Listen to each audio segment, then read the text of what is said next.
啲菜啊，出邊嗰啲已經生到雜草叢生，但係佢勝就勝在真係純天然喎，有機喎。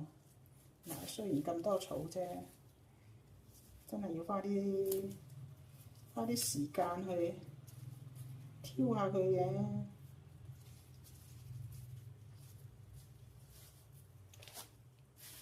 同埋起碼食得放心啦。慢慢整咯，唯有。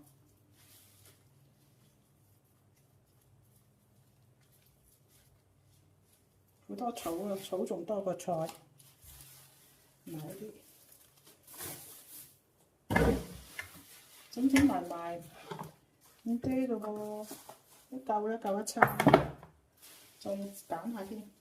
有菠菜咧，你睇菠菜都已經起晒心。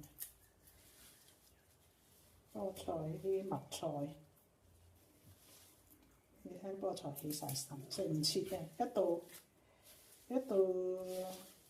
轉翻熱就啲菜開始起心，食唔切，要日日咁食先得。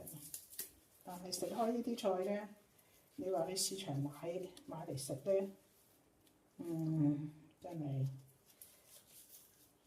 點會有得自己種？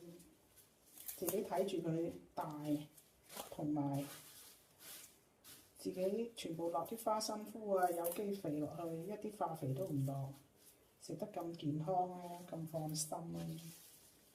啲菜味唔同嘅，喺出邊市場買菜食咧，你就真係覺得你需要食啲蔬菜，食啲菜。咁啊，應付式咁食，自己種嗰啲咧，你係好享受嘅。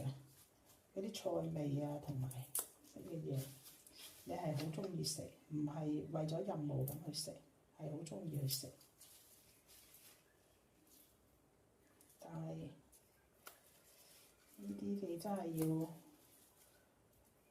因為佢之前上一年啊。撒種子撒咗幾次都唔成功，最後成功嗰次都已經好凍嘅。